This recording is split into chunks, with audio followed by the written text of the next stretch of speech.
अनमोल उर्फ पिंकी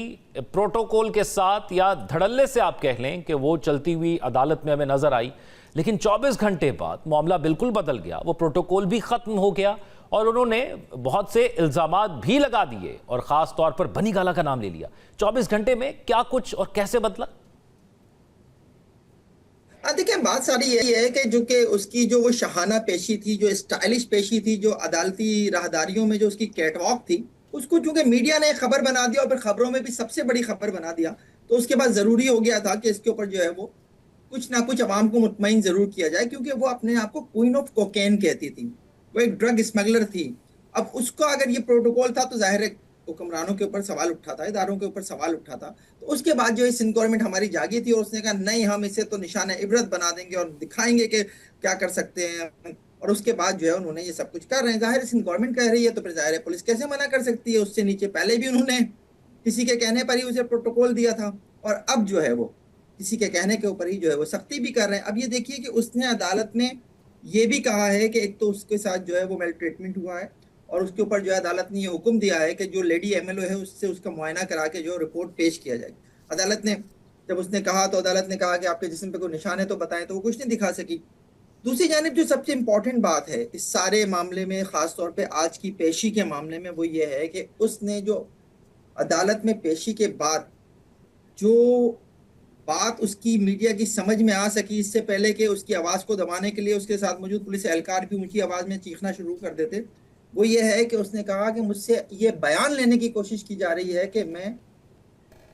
जो बनी गाला है वहां पर भी जो है कोकेन पहुंचाता था। अब मुझे ये लग रहा है कि इस एक तीर से दो नहीं, 9 शिकार करने की कोशिश की जा रही और जाहिर है ऐसी कोशिशें जो हैं वो कभी कामयाब भी हो जाती हैं और कभी नाकाम भी होती हैं। अब देखना यह है कि चीजें आगे जाकर किस सिमत में आगे बढ़ती हैं, क्योंकि जो कत्ल का मुकदमा है अभी की अदालती कार्रवाई डेफिनेटली आप तक पहुंच ही गई होगी कि जो आज 14 मुकदमात में उसका रिमांड लेने की कोशिश की गई और 14 मुकदमात में से जो है वो 12 मुकदमात जो हैं वो एक ही डिस्ट्रिक्ट के हैं, साउथ के हैं, और 2 मुकदमात एक मलीर का है और एक सेंट्रल का है। और ये भी दोनों पुराने मुकदमात में से एक पुराना है और एक नया है।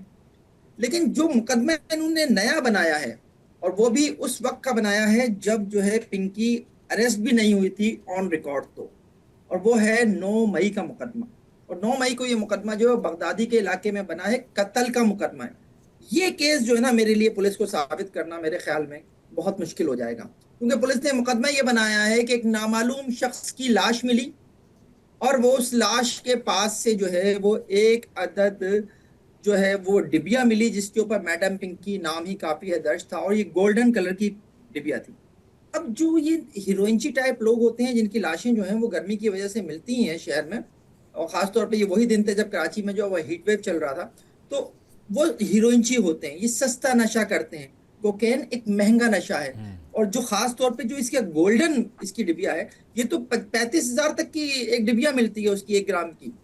तो ये मेरा ख्याल है पुलिस के लिए साबित करना बड़ा मुश्किल होगा कि एक हीरोइनची जो है वो कैसे कोकेन का नशा जो है वो कर रहा था और उसकी लाश जो है वो सड़क किनारे से मिली है। और मुकदमा भी आपने एक राह चलते शख्स की मुद्दईयत में प्राइवेट शख्स के तौर पर जो है आपने उसका मुकदमा दर्ज किया है। लेकिन जाहिर है पुलिस फुर्तियां दिखा रही है अब हुकूमती जो भी एक उनके ऊपर दबाव है उसके बाद। लेकिन अब देखना यह है कि आगे चल के होता क्या है। 2 दिन का रिमांड तो मिल गया और वो भी कत्ल के मुकदमे में मिला है, बाकी जो मुकदमात है उनमें तो उसे जेल कस्टडी हो गई है। लेकिन इंटरेस्टिंग है जो भी इस वक्त तक की सूरत है। लेकिन ये एक जो उनकी जानिब से ये कहा भी गया आज अनमोल उर्फ पिंकी की तरफ से कि लाहौर से एक तो गिरफ्तार किया गया, फिर बताया गया कि उनको काफ़ी दिन जो है वो कहीं रखा गया, और उसके बाद ये भी इल्ज़ाम जो लगाया कि उनसे कहा जा रहा है कि जो नाम हम कह रहे हैं वो तुम बताओ। तो ये असरअंदाज हो सकते हैं इस मुकदमे की कार्रवाई पर? देखिए, कहने से, मेरे भी कह देने से, मेरे भी ये कहने से कि हाँ वो ठीक कह रही है, हाँ वो जो है कुछ अरसे पहले जो है लाहौर से ही गिरफ्तार हुई थी, इस सब कह देने से केस के ऊपर फर्क इसलिए नहीं पड़ता कि इसको अदालत में साबित कौन करेगा। पुलिस ने तो जाहिर है अदालतें तो सबूत और शवाहिद की बुनियाद पर चलती हैं। वहां तो पुलिस जो है वो FIR में लिख चुकी है कि जनाब उसे जो है उसने जो है वो गार्डन के एरिया से गिरफ्तार किया, रनछोड़ लाइन से। अब ये साबित करना मुल्जिमा के वकील का काम होगा कि वो ये साबित करे कि नहीं उसकी गिरफ्तारी जो है वो लाहौर से हुई है, 1 महीना 10 दिन 15 दिन पहले हुई है। ये बड़ा मुश्किल होता है आमतौर पर। लेकिन जाहिर है पहले भी इस नोयत के केसेस सामने आते रहे, और ऐसे केसेस में हमें यही देखा है हमने कि जो पुलिस का केस है या पुलिस का जो दावा होता है उसको जो है वो सही माना जाता है, तावक्त है कि कोई ऐसा प्रूफ मुलजिम की जानिब से पेश ना कर दिया जाए जिसमें वो साबित कर दे कि नहीं उसकी गिरफ्तारी जो है वो इस दिन की नहीं फला दिन की और यहाँ से नहीं उस मुकाम से जो वो दावा कर रहा है, वो बड़ा मुश्किल होता है। तो ये बात मैं भी कई दफ़ा कह चुका हूँ उसकी गिरफ्तारी से लेकर अब तक कि हाँ उसे जो है लाहौर से गिरफ्तार किया गया है, और भी मेरे मीडिया के दोस्त जो खासतौर पे पंजाब से ताल्लुक़ रखते हैं वो भी ये बात कह रहे हैं कि जनाब हाँ उसकी गिरफ्तारी जो है वो लाहौर से हुई। साबित कौन करेगा अदालत? लेकिन फ़हीम, इस हवाले से आप क्या समझते हैं, जो मुबैना तौर पर कुछ सियासी बयानात से मुंसलिक किया जा रहा है या कुछ सियासतदान नाम लेकर ट्वीट्स भी कर रहे हैं किसी को पैगाम पहुंचाने के लिए, तो क्या इस लिस्ट में कौन कौन हो सकता है? और फिर ये सियासतदान शकूक व शुबात का इजहार क्यों कर रहे हैं? और सिर्फ सियासतदान नहीं, क्या और भी शोबों से लोग हो सकते हैं इसमें? देखिए बात यह है कि जो कॉन्टेक्स्ट की बात है, मैंने आपके प्रोग्राम में अभी कहा कि शायद एक तीर से मेरे नज़दीक जो है एक दो नहीं बल्कि 9 शिकार करने की कोशिश की जा रही है, और इसमें जो 9 लोग हैं वो बहुत बहुत लोग हैं, उनमें बहुत सारे नाम हैं, और कुछ नाम आपने मीडिया में देख भी लिए। एक तरफ एमक्यूएम को तो खैर इस वक्त तो एमक्यूएम तो मंदिर का एक ऐसा घंटा है कि कोई भी बजा देता है उसे, तो एमक्यूएम के एक एमएनए और उनकी बेगम का नाम तो आ ही चुका है, तो अब बाकी नाम आना बाकी है। और देखें एक बात जो आप यकीनन इससे एग्री भी करेंगे और हम सब भी जानते हैं कि इस लेवल का नेटवर्क, वो एतमाद जो उसकी ऑडियो लेवल में था, वो एतमाद जो कोर्ट की राहदारियों में कैटवॉक करते हुए उसकी चाल में था, वो एतमाद ऐसे ही नहीं आता जब तक कोई बैकअप मजबूत बैकअप ना हो। यकीनन ये बात है कि उसके मजबूत बैकअप्स थे, और ये इतलात भी हैं कि इसमें सियासतदान भी हैं, और सिर्फ सियासतदान सिंध के नहीं पंजाब के सियासतदान, और ब्यूरोक्रेसी भी है, अशराफिया कह लीजिए मुख्तसर लफ्ज़ में, तो अशराफिया जो है वो इसकी बैक पर थी। अब वो अगर जाहिर है जब वो अपने आप को देखेंगे कि हम कहीं पे भी हमारा नाम आ सकता है, हमारे चेहरों पर पड़े नकाब उतर सकते हैं, तो मैं भी कि कहीं जो है वो आपको कोई बुरी खबर भी सुनने को मिल जाए। लेकिन भाई एक तीर से 9 शिकार, आपने दूसरी दफ़ा ये चीज़ मेंशन की, ये बैकअप वाले वो 9 लोग हैं या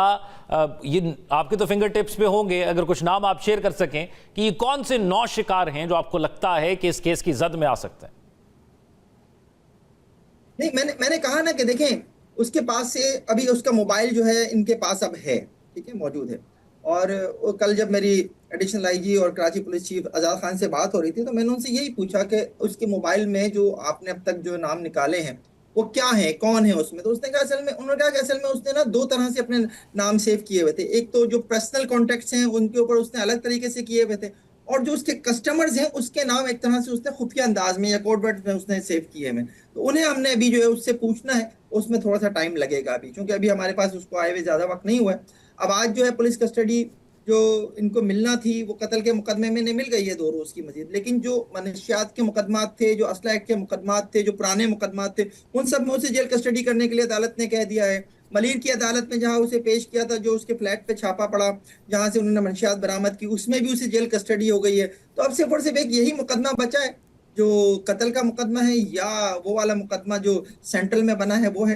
तो इसमें बेसिकली जो है अभी थोड़ा सा पुलिस के पास टाइम है मजीद 2 दिन का, देखिए पुलिस इसमें 2 दिन में क्या निकाल पाती और है। ये जो स्पेसिफिक केस है इसकी तहकीकात का दायरा किस हद तक बढ़ सकता है, क्योंकि ये भी कहा जा रहा है जो मुकदमात पहले दर्ज हुए उसको भी परसू नहीं किया गया, सो वो जो तमाम लोग जो बैकअप में भी मौजूद थे या जो सहूलियात भी फराहम कर रहे थे, क्या वो भी जल्द हमें नजर आ सकते हैं? बेशक उनमें से अगर कोई रिटायर भी हो गया है तो वो भी शामिल हो सकता है तहकीकात के अंदर और उस पर भी केस चलाया जा सकता है।